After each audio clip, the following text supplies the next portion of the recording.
The legendary ninja Ryu Hayabusa has been part of gamers' lives for a long time.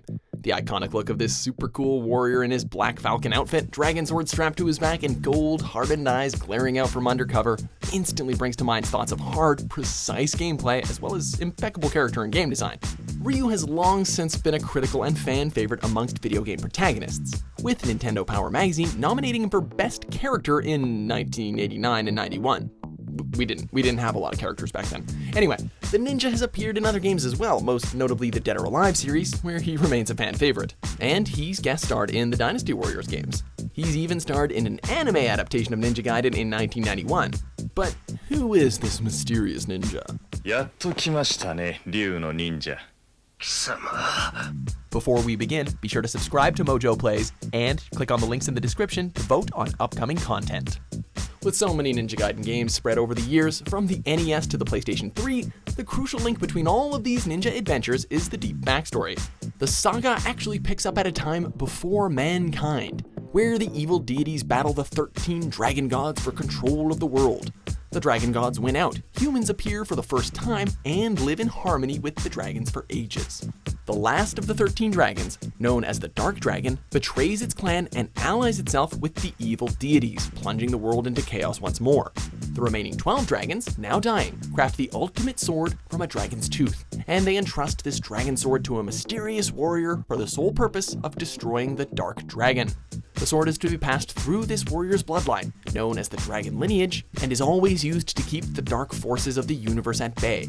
The trusted warrior slays the Dark Dragon with the dragon sword and temporarily restores order.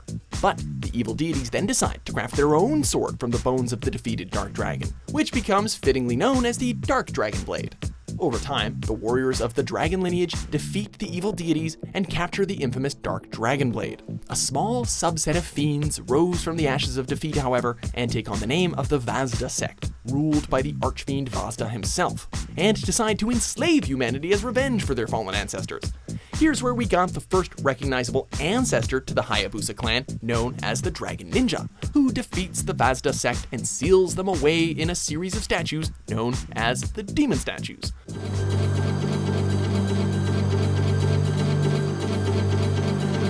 Peace is once again shattered when a half-demon, half-warrior named Doku of the Vigurian Empire destroys Hayabusa village and steals the Dark Dragon Blade, with the intent of releasing the dreaded Vazda sect once more. While attempting to stop Doku, Ryu is slain by the demon, but he's mysteriously brought back to life by his clan's spirit animal, the Falcon, becoming more than just human in the process. Avenging his own death and in pursuit of the Dark Dragon Blade, Ryu hears of the Black Spider clan for the first time and learns that they also seek the Dark Blade to summon evil to life. But they remain in the background, passively waiting for unknown reasons. Meanwhile, Ryu has since defeated Doku and the Vigurian Empire, only to be betrayed by his uncle Murai, who takes the Dark Dragon Blade for himself, but falls to Ryu's skilled hands.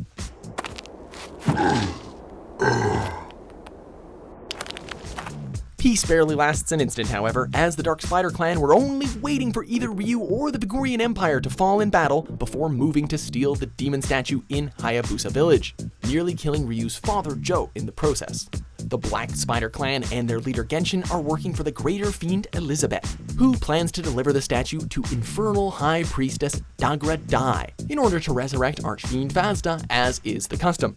Ryu is summoned by the CIA, because of course, and cuts down the Black Spider leader, Genshin, who grants him his Blade of the Archfiend, on his way to confronting Vazda himself. After a tumultuous battle with both the Infernal High Priest Dagra Dai and the Archfiend himself, Ryu banishes the demon and his horde back into the legendary statues once more, ensuring the world's survival.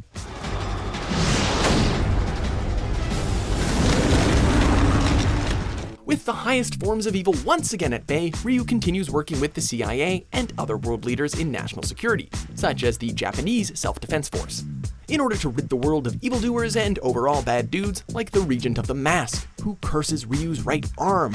Ryu escapes, but soon learns that the Regent and the Lords of Alchemy are planning global destruction. When Ryu comes face to face with the Regent again, he informs him that the curse is derived from the Dragon Sword itself, and that it will rot him from the inside and eventually kill him. After he's defeated, it's revealed that the Regent of the Mask was a pawn in a greater scheme. The real villain was Japanese Self-Defense Force scientist Cliff Higgins, who turned his deceased brother Theodore into the Regent. Ultimately, Cliff and the Lords of Alchemy's plan is to create a biological superweapon known as the Goddess by fusing Theodore's daughter Kana with the Egg of a God and the Dragon Sword essence that was used to create Ryu's curse. Ryu defeats Cliff, who chants an incantation that removes the curses in order to atone for his sins. Ryu manages to defeat the goddess too, when Genshin's Blade of the Archfiend and the Dragon Sword are broken, releasing Ryu's Dragon Sword back to him. He uses it to slice the goddess in half, as is the custom, and fortunately, the young Kana is spared. Having saved the world once again, Ryu returns to the Hayabusa village.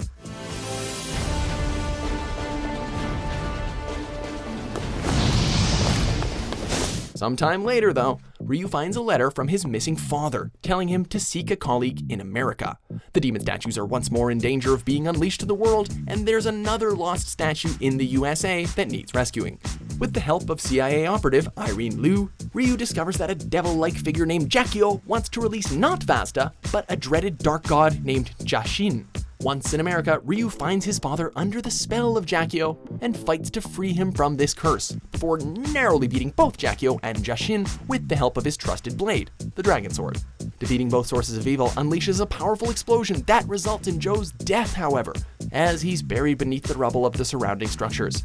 With his father dead, Ryu decides to work with the CIA full-time to ensure that nothing this bad ever happens again.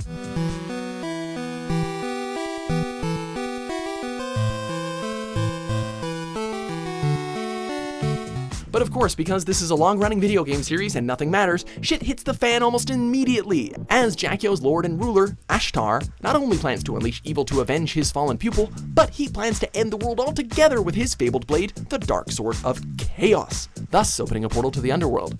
Not only that, but he kidnaps Irene too. I mean, moderation isn't exactly an evil lord's strong suit after all. Ashtar pays for his evil ways, but not before he's able to open the portal, which also unleashes Jackio once more. Talk about a double whammy. And in yet another kick to the groin, the defeat of Jackio releases the demon god Jashin yet again. After a truly exhausting marathon of battling devilish bad guys with zero downtime, Ryu finally beats Jashin yet again and destroys the Dark Blade of Chaos to seal the underworld portal on his way to rescuing Irene.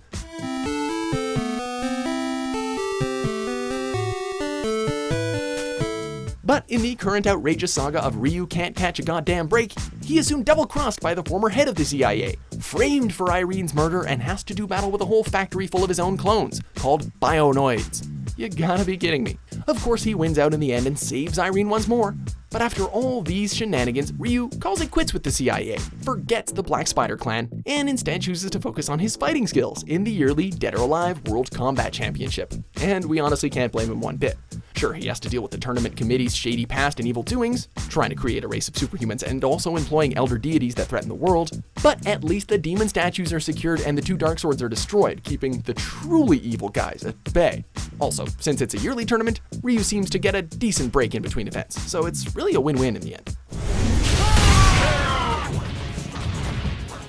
Kicking ass and keeping the world safe since 1988, Ryu has seen more than his fair share of evil doers, nasty demons, and vengeful gods in his travels and adventures.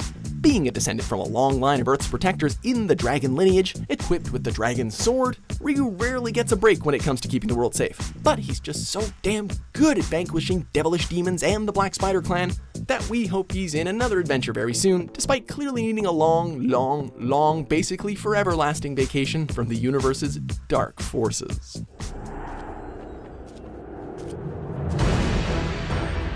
Thanks for watching Mojo Plays. Be sure to subscribe and click on the link in the description below to check out our suggestion page and vote on what content you'd like to see us cover next.